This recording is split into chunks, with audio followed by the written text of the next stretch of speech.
During the development of the Haruhi Suzumiya anime adaptation, a production committee was put together, as is standard. An animation studio is, surprisingly, made up of animators, which means other companies are needed to either assist in production or distribution of the production. In the case of Haruhi, the animators were Kyoto Animation, a mysterious advertising agency who I couldn't pin down specifically, Kadokawa Shoten as the publisher, and Lantis.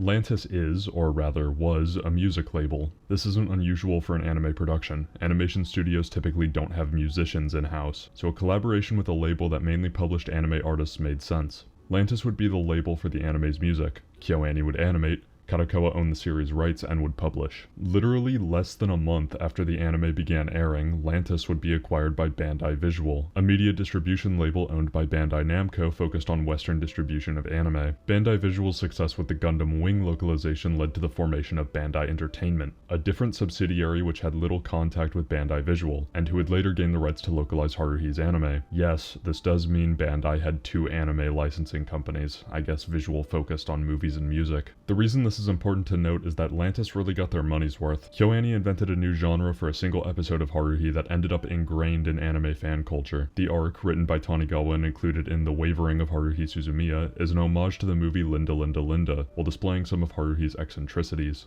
Lantis, alongside Haruhi's voice actress and licensed composers Satoru Kosaki and Akihata, created the song central to this arc, God Knows, a song that would later retroactively be made canon in the light novels with Surprise. While in lore the song wasn't created with Haruhi's involvement, she's filling in for a sick band member, her desire to sing something meaningful explains why the song acts as a normal character-centric anime song, explaining Haruhi's typically unmentioned thought process. To be honest, it's nothing that can't be inferred, but I'm quickly beginning to realize that some individuals struggle unless it's literally stated, so in this instance I'm grateful. This song is about how Haruhi has, through her superhuman deductive skills, figured out the game. She knows that everyone around is lying, but has also figured out that she can't know for whatever reason, and laments her inability to assist. I mentioned how this song was later mentioned in Surprise. Funny how the arc where she finds a loophole to begin interfering with the supernatural elements is the one to canonize the song. Because of this, and the Harihara Yukai, Haruhi has become probably the only book series that advertises itself with music. Take, for example, the 2024 fundraiser campaign Kadokawa ran alongside theater's release. This entire campaign was to fund music videos featuring the anime actresses. They advertised a book by asking fans to fund music videos.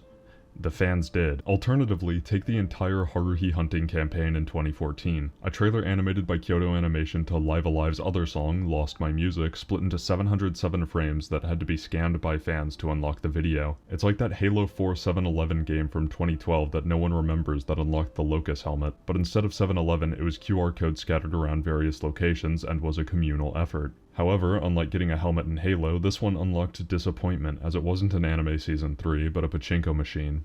Hold on, thinking of gambling, didn't Haruhi recently do a collab with a poker mobile game? Isn't there a Mahjong game with Haruhi branding? That makes an equal number of gambling related releases as music ones. From what I've gathered, it's also from Live Alive. Well, maybe not Mahjong, that one might be Remote Island Syndrome. And I guess it's time to address the bunny on stage. Haruhi uses the bunny suit, not to be confused with the PPE of the same designation, in a self-aware way. The main purpose of the suit is, first and foremost, advertising. People will pay an exorbitant amount of money for a character in this outfit. Not me though.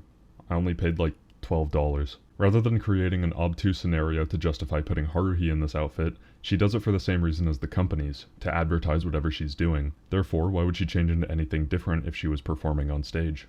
Here's the association and the problem. This outfit is copywritten property by the Playboy Corporation. This suit was designed to advertise their clubs, which yes, did include gambling and were international. And yes, this is the same outfit, the bow tie is the clear indicator. However, for whatever reason, the outfit became popular in Japan, and Playboy doesn't care at all that their design is being used and sold constantly. Hell, there are entire figure lines that use a copywritten outfit. Somehow, Japan has managed to culturally appropriate our corporate degeneracy to no repercussions, and a song with a god in the title used it to now advertise a book series via music and gambling.